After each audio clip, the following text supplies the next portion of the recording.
Okay, how's that look up there? Can you all see it? Okay, so we'll talk a little about suffering, and then we'll do a Q&A.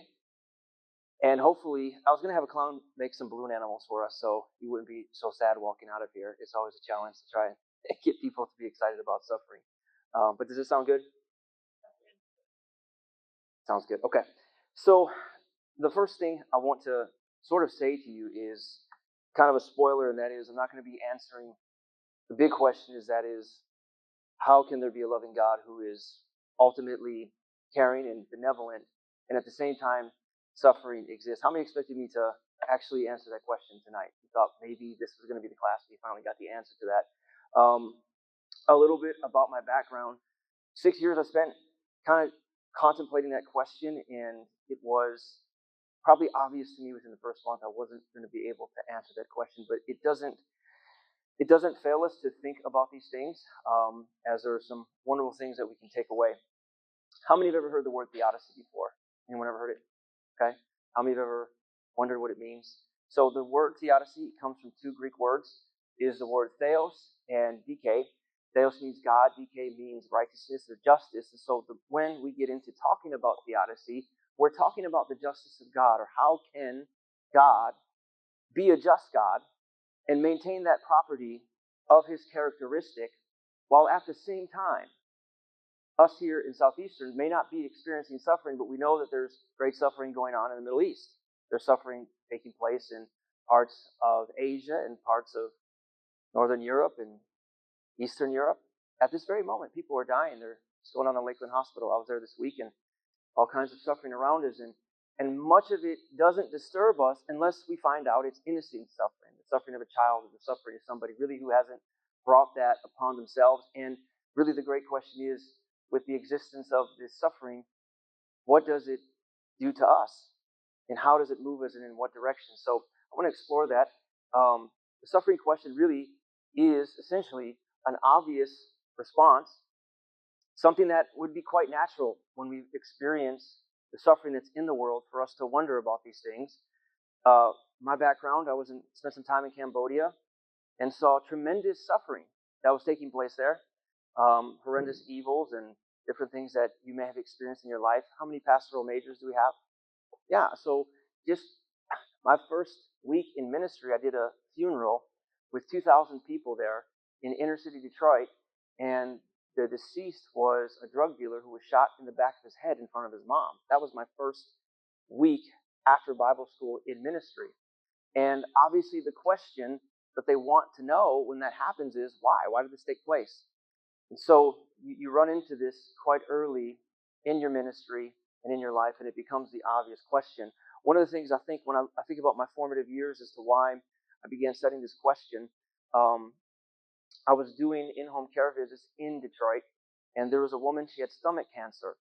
And I would go see her, and being a good Pentecostal, I would spend time and encourage her and say, God can heal you, and God wants to heal you. And many times we laid hands on her, and we anointed her with oil, but she passed. And at her funeral that I did, her daughter came up to me, and she said, Reverend Palmer, you preached that my mom is in heaven, but you also preached that God would heal her. Why should I believe you that she's in heaven?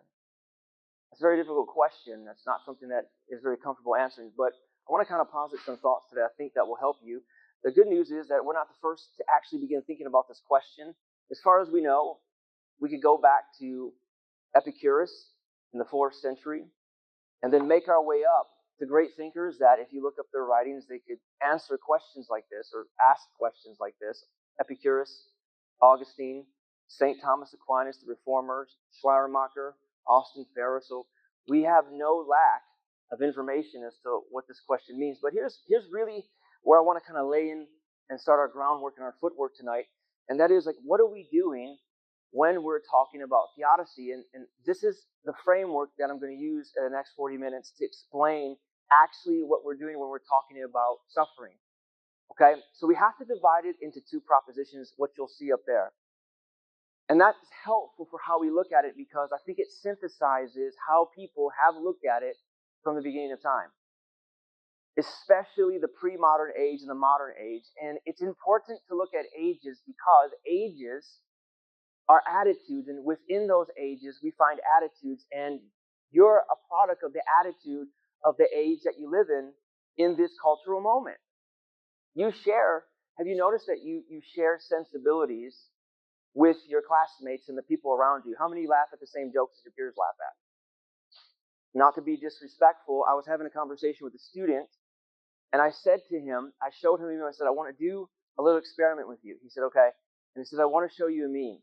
And it was a 9/11 meme. And he thought it was really funny.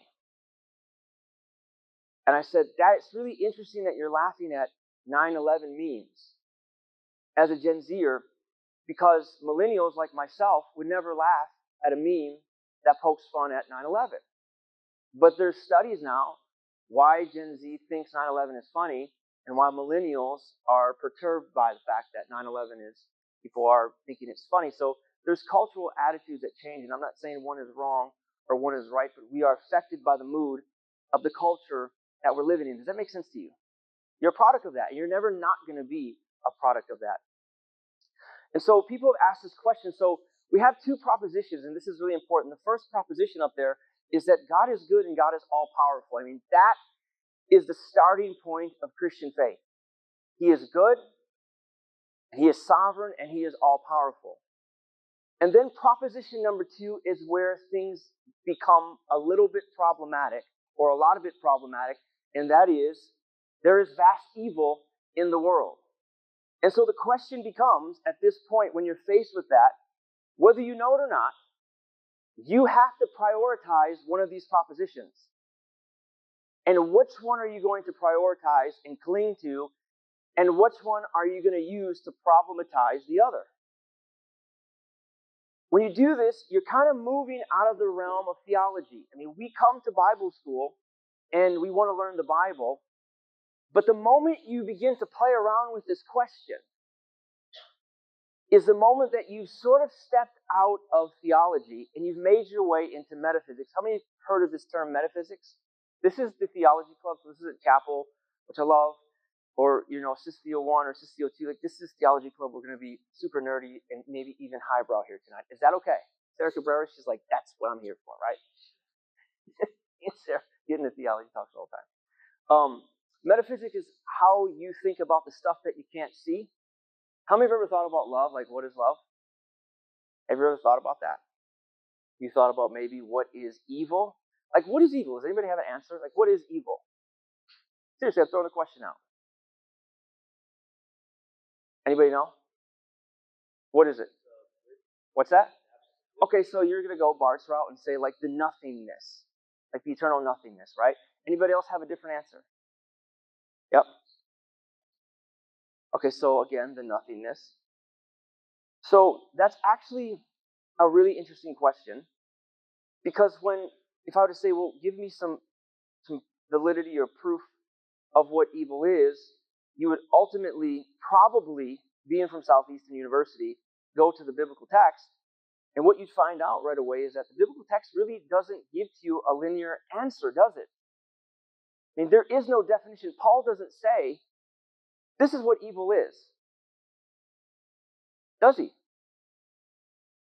So you kind of have to, this is where being a good theologian comes into play, is that you have to situate yourself into the text and begin to kind of fill the gaps. And that's in what we call, in theology, is called synthesis.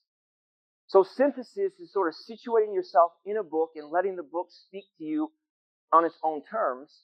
And right away, you probably would notice that there's 4 ways that you could describe evil. Number 1, evil is chaos. So when you get to the book of Job, you right away discover that there's monstrous talk of Behemoth or the Leviathan that we find in Job.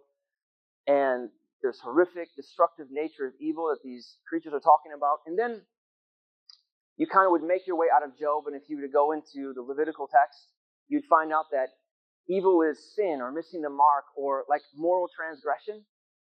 And then you would discover that evil is often defined as the satanic or the demonic, or there's like this personification of evil. We find that in Satan or the devil or evil spirits. And then you would right away come into John 9, and you would see that evil can be described as suffering or people that are hurting instantly. So what I'm trying to show you is that when we're thinking about things like evil, there's not always one linear way to talk about it. And so, is this making sense to you? You following me? Let me know if I'm going over your head here, okay? Luke, you be my monitor here, okay? The last thing I want is to give a lecture for an hour and people are like, I didn't understand any of it, but there's a lot of big words in it, right? Okay, so there's a complex interplay between chaos, sin, Satan, suffering, and because of this, because there's really no one-sided linear way of saying, like that smoking gun that says this is what evil is, what do you think that allows us to do as thinkers? We start to fill the gaps, don't we? We start to put our own language behind it. We begin to create our own meanings or try to use that wiggle room to make sense of things. And because of that, what emerges is that we have different explanations, and thinkers begin to posit different ways into that question. And here's the concern that I want to make you aware of. If you become ultra linear and narrow about something that the Bible doesn't show you is narrow, you could become fundamentalist about that.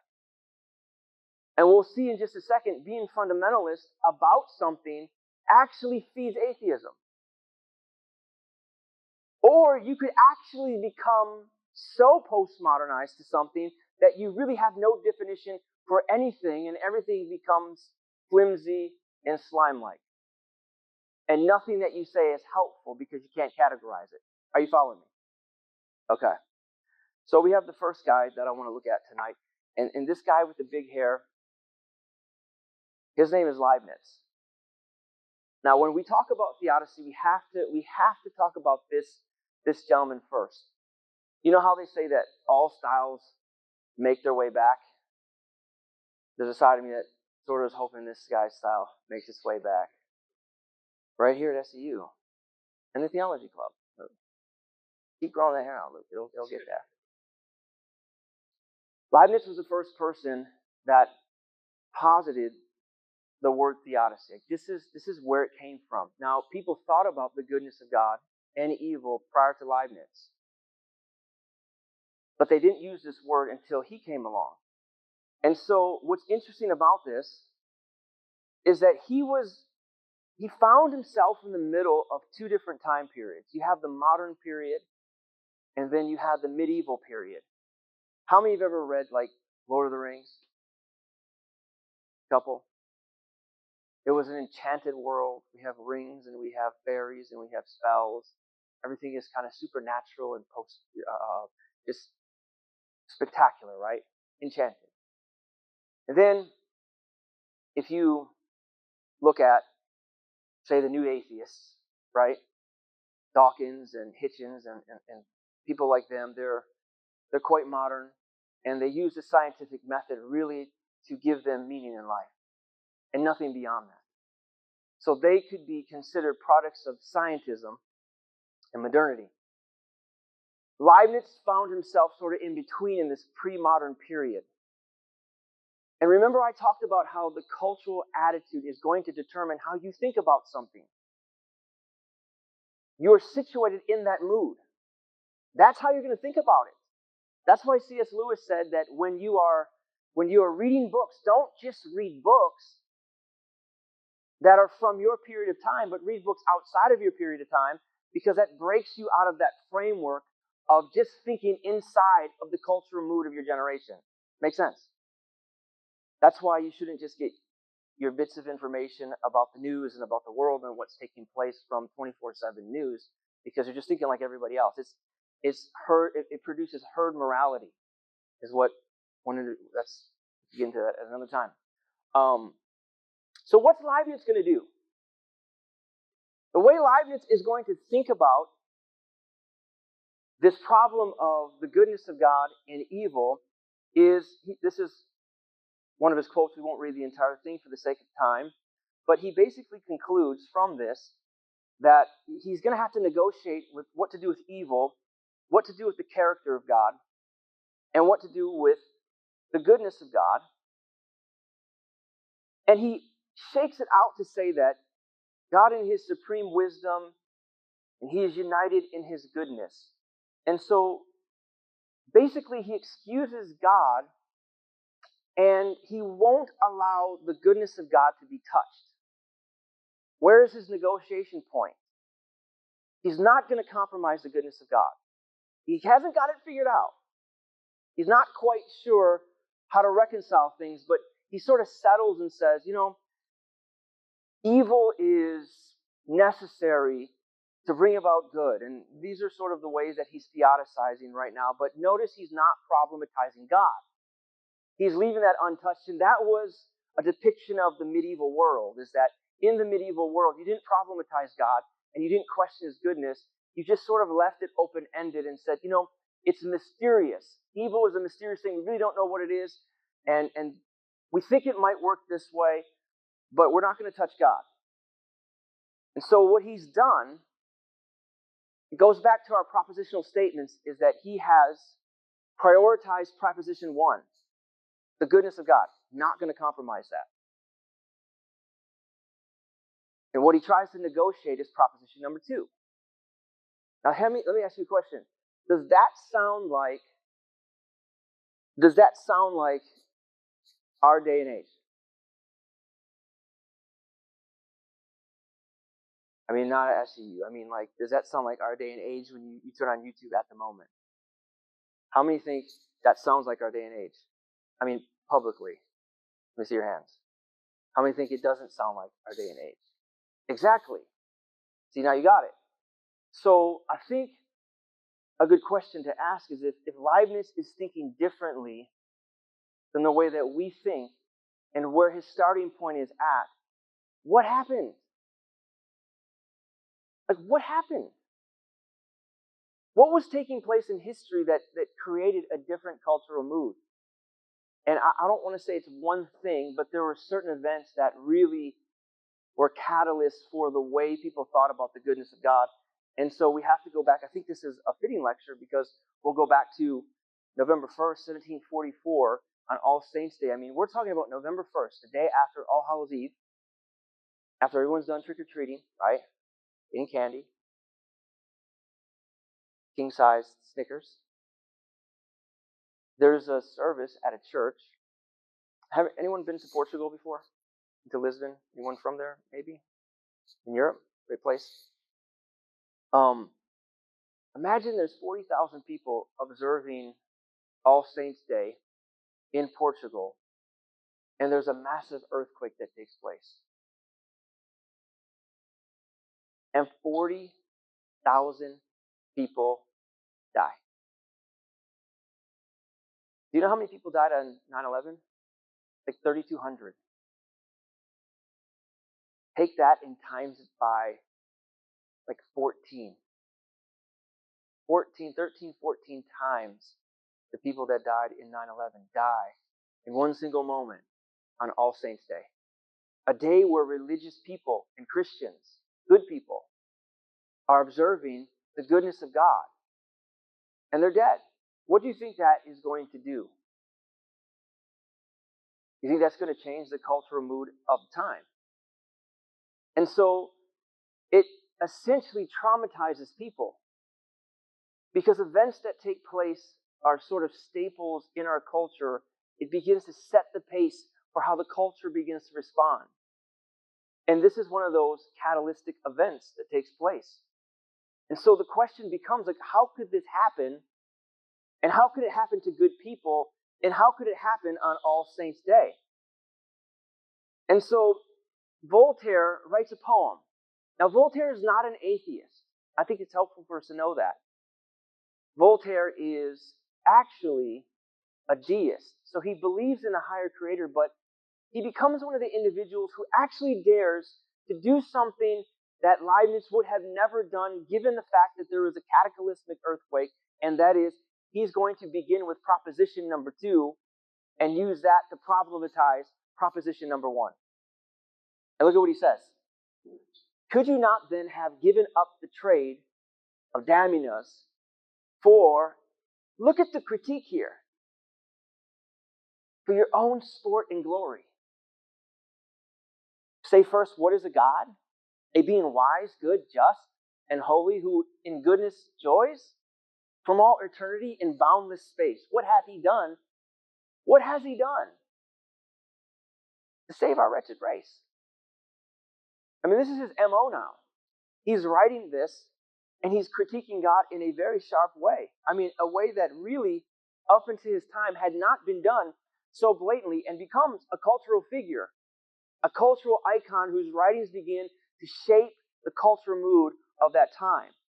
And so his negotiation is done differently, and his sensibilities begin to be reversed. And I think the argument could be made that it was in the 18th century, as we started moving to the Enlightenment period, through the Enlightenment period, I should say, that theodicy is affected going forward. And what takes place is that Voltaire's arguments begin to shape the people of that time. And then you get, finally, in the 18th century, David Hume says this: is God willing to prevent evil, but not able? If that is the case, then God is impotent. Is God able to prevent evil, but not willing? Then God is malevolent. Is God both willing and able to prevent evil? And this is the worst critique right here. If that is the case, then why is there any evil in the world? And so we find ourselves, I think, in this period, thinking like Hume. Now, here's really something that's interesting. If you're paying attention to what's taking place at the moment, this sort of jig has found its end. I mean, young people are not satisfied with just this anymore. When I was in college in 2006, the new atheists, Daniel Dennett, Samuel Harris, Christopher Hitchens, and Richard Dawkins, I mean, they were the cat's pajamas. That's when YouTube came out. That's when we were in our, I remember the day YouTube came out. It was amazing. Everybody wanted to watch Christopher Hitchens because he was just hilarious and funny, and he was just trouncing on people. He was just a great orator. I wish I could talk like him. Phenomenal. And New Atheism took its place in cultural media. But right now, I mean, if you listen to people like Justin Brierley and his dialogues with Alex O'Connor, I'm just trying to get them to come to our campus and have a discussion about atheism and Christianity and religion, which I think would be totally awesome. I emailed Justin today to try and get him. All that to say, it really doesn't cut anymore, because there's an emptiness that people are finding out about atheism that I want to talk about in just a second. But this idea that God is unjust and that he's allowed evil to happen has produced in the past something that I want to look at, and that is holy atheism. You just kind of move. Actually, I think I cut that out.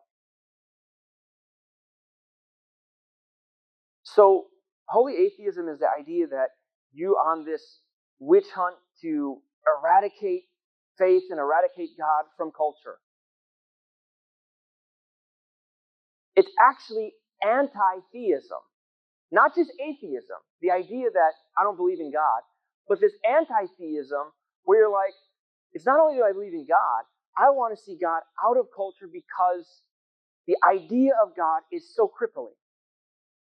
Now, if you're going to study suffering, I think one of the most important authors that we can look at is Fyodor Dostoevsky. How many have ever read anything by Dostoevsky? I mean, just one book. Lift your hand. What book did you read? That's the best one. Is that one? Did you read that? Was it a page turner? Did it take like 200 pages to get started, and then you're like, okay, I'm glad I stuck this out? Which one did you read? Okay, so you went for one of the shorter ones. Good move. Anybody read Brothers Karamazov?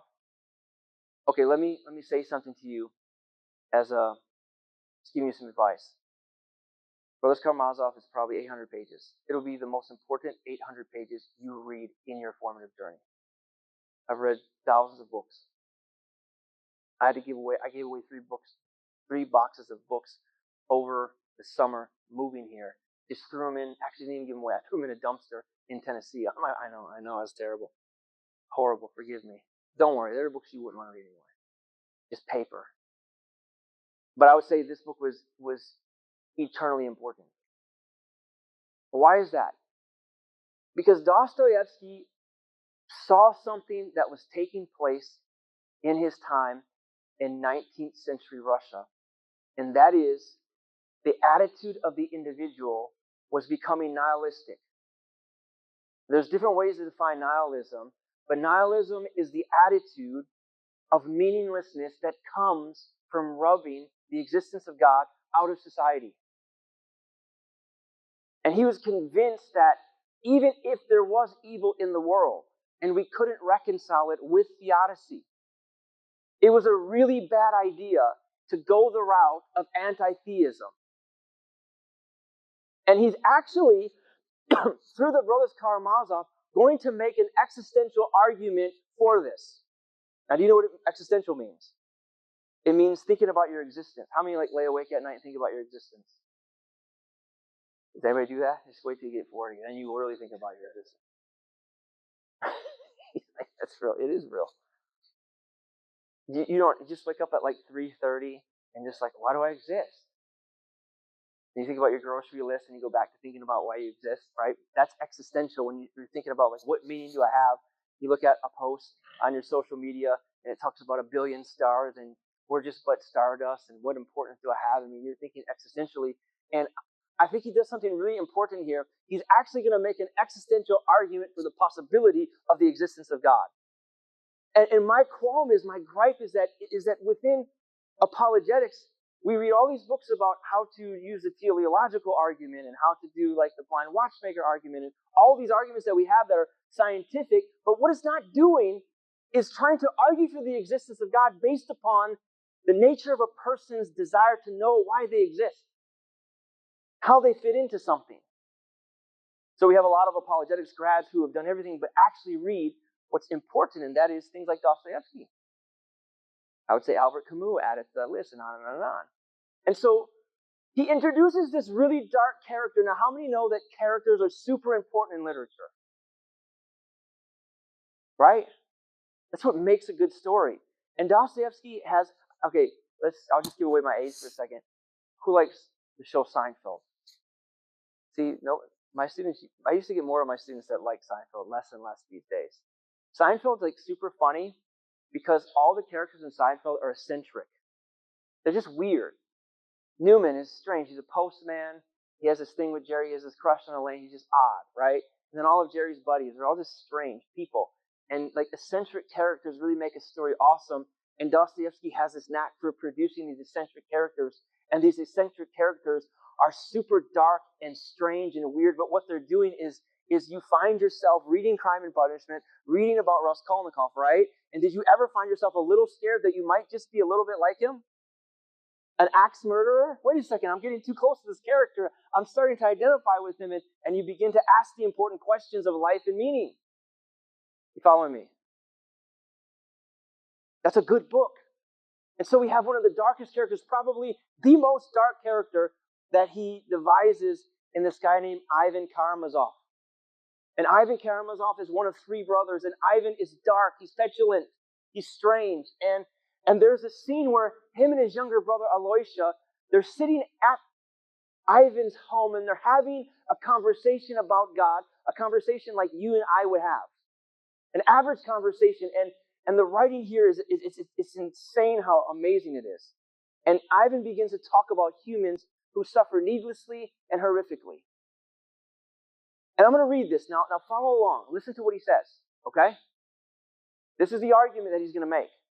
One day a serf boy, a little child of 8, threw a stone in play and hurt the paw of the general's favorite hound. Why is my favorite dog lame? He is told that the boy threw a stone that hurt the dog's paw. So you did it. The general looked at the child up and down and said, "Take him." He was taken from his mother and kept shut up all night. Early that morning, the general comes out on horseback with the hounds, his dependents, the dog boys, the huntsmen, all mounted around in full hunting parade. The servants are summoned for their edification, and in front of them all stands the mother of the child. The child is brought from the lockup. It's a gloomy, cold, foggy autumn day, a capital day for hunting. The general orders the child to be undressed. The child is stripped naked. He shivers, numb with terror, not daring to cry. Make him run, commands the general. Run, run, shout the dog boys. The boy runs. At him, yells the general, and he sets the whole pack of hounds on the child. The hounds catch him and tear him into pieces before his mother's eyes. I believe the general was afterward declared incapable of administering his estates. Well, what did he deserve? To be shot? To be shot for the satisfaction of our moral feelings? And Ivan says to his brother, Aloysius, speak, answer this question. Now that's probably the most hideous example of evil that you could imagine, is the torturing of a young child. It doesn't get any more evil than that. Now, remember we're talking about Ivan. And Dostoevsky is using Ivan to reflect the inner you, how you would think about this. You understand? How we have all thought about this. How many have seen something on the news lately where you just can't reconcile it? Now, you could back it away. You could use a scriptural text to prove something. But if you allow that thought to go all the way to its end, you're going to find yourself despaired. You will. Be brave enough to try and explain it to its fullest end. Be daring enough to try and explain it to its fullest end, and you will have run out of an answer. That's why people get frustrated when you talk to them about this. And so, Ivan says this. He thinks about theodicies that have been explained in the past. You remember Leibniz? How Leibniz had said that the reason there is evil is to have like this balanced world. There has to be evil for good to exist. Something like that. That's one way of explaining it. It's a terrible way in my opinion, but that's what he tries to do. Look at what Ivan says to that theodicy, to that explanation for why evil exists. This is what he says. It is possible to have a childlike conviction that the suffering will be healed and smothered over, that the whole offensive comedy of human contradictions will disappear like a pitiful anger.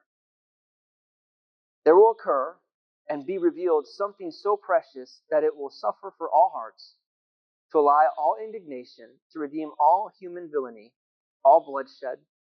It will suffice not only to make forgiveness possible, but also to justify everything that has happened with men. Now he says, like it is possible. Let's just pretend that it is possible for that to happen. For something so great to take place at the end of eternity that it would redeem this child's suffering. He goes on to say, can you understand why this nonsense is needed and created? Without it, they say, man could not even have lived on earth, for he would not have known good and evil. He's talking about Leibniz. He's criticizing the theodicies that people before him have posited. Look what he says. He rejects it. He says, I don't want harmony for love of mankind. I don't want it. I want to remain with unrewarded suffering. I'd rather remain with my unrewarded suffering, my unquenched indignation, even if I am wrong. Besides, they have put too much high of a price on harmony. We can't afford to pay so much for admission. Therefore, I hasten. This is a very, very famous line in the Brothers Karamazov. He says, I hasten to return my ticket. What has Ivan done? He has rejected all forms of theodicy, and now he is rejecting the notion of living with a God who could allow this to happen. And so, as I was saying before, what this does is that it gives him this holy atheism, that he is going to reject God on the basis of the conditions that God requires of us, that God himself can't meet. You follow me along? And I think that's where we find ourselves. Now, question. What do you do with that? Like, what do you do? That makes sense, doesn't it? I mean, if you just let your mind go there, I mean, does that make a little bit of sense? Is his thinking altogether off? The scary thing is it does make sense. This is where Dostoevsky is so important for young people today. I would say, prophetic in Pentecostal circles oftentimes means somebody that has a prayer cloth and a shofar, right? And can prophesy and intercede for you. I think Dostoevsky is being prophetic because he's able to look into his time and spot the existential crisis that people are having and predict, if you follow this line of thinking, where it's actually going to take you. And then use that as an argument to show that it can't possibly be this. Because if it were that, then we would cease to become what we are. It would dehumanize us. So what he does is he begins to paint a picture of Ivan. And he's going to use the rest of the novel to show through Ivan that this can't possibly be how mankind or humankind should proceed. You got a few minutes for me to lay it out real quick? So how does this work for you? So you meet an atheist or somebody who is not just an atheist, maybe an agnostic, maybe a Christian who is deconstructing beyond the point of where deconstruction should take us. Or somebody who is really anti-theist. I think as we look at, Alex O'Connor, do you listen to the Cosmic Skeptic podcast? I mean, it's interesting. I think Alex O'Connor is kind of coming to the end of himself. It's been fun to watch. Because he knows that if he keeps going this route, what it's going to end up taking him. And so this is what takes place. Are you guys understanding any of this? Are we good? It's a little bit different, right? It's philosophy, But again, if you ask about suffering, we have to go there. Did you think I was just going to give you a couple scriptures and proof text and all that? And like, hey, we're going to read, okay, text number 1, text number 2, text number 3. But you have to think. If you want the answers to these questions, you have to read, you have to think. Like, where's this going to take us? And so Ivan's a product of his time, and so that's okay. But what Dostoevsky is going to show us is that what he's doing is going to take him into something that Dostoevsky calls satanic or demonic. And there's this chapter at the end, which is the most horrifying chapter in the entire book, where Ivan is experiencing great neuroses. Like he's become deranged in his thinking. I mean, super intense. He's just become weird and strange, and he's having a meltdown. And the description of a person who's actually tormented in their thinking because they keep thinking about this. They've rejected God. They've rejected the idea of God because of the problem of suffering, and he begins to break down, and there's this chapter called The Devil at the end, where Ivan meets the devil. And they have this conversation. And right away, as you're reading the chapter, you realize that the devil was actually Ivan talking to himself. And this is what the devil says to him. He says, if mankind completely breaks away from God, then the former worldview, and above all, the former morality will collapse entirely upon itself. Now that is extremely important. Man's spirit will raise itself in divine, titanic pride, and the man-God will appear. And that word man-God is talking about what Nietzsche believed needed to happen with the breakdown of God. He's critiquing Nietzsche by saying that. So that's another class. So the way that Dostoevsky looks at this is what he thinks about atheism is that it is a titanic delusion. And really, instead of attempting to rub God out of the fabric of mankind, what it's seeking to do is, in its place, create self-deification. Karl Barth said it like this. He saw it as problematic as Dostoevsky. The removal of God, he believed, was inseparable from the deification of the self. The removal of God leads to the positioning of yourself in that position. And Barth said it like this: man can be godless, but this is the decisive point. In being godless, God does not become manless. He is always the creator and the Lord of man, and because he is not manless, the godlessness of man can only be a human notion, however fruitful in itself and serious in its consequence. Barth believed, like Dostoevsky, that nobody could truly live apart from God. So what you would see is that he simply believed that doing so would be grounds for a neuroses and derangement. And what we see in Ivan is something that he was saying, this is actually going to happen to the rest of culture. And this is what begins to take place, is that other characters come along and begin to describe the state of a world without God. One character in Crime and Punishment, ladies would remember this. He is a dark character who later commits suicide in the book. Spoiler alert. It says this: eternity always appears to us as an idea that man cannot grasp as something huge. But imagine that instead of that, there would be in a little room, like a bathhouse in the country, full of smoke, with spiders all in the corners, and that will be the whole of eternity. What he's doing is he's describing something that is meaningless. So what happens to Ivan in the end, in this chapter, is that people are trying to figure out what is wrong with Ivan. And a doctor comes, and what he says is that Ivan's derangement has to do with the fact that there's something mentally wrong with him. Neurosis of the brain. And Aloysia, whose faith has been challenged the entire time, makes his own diagnosis on his brother, and this is one of the most important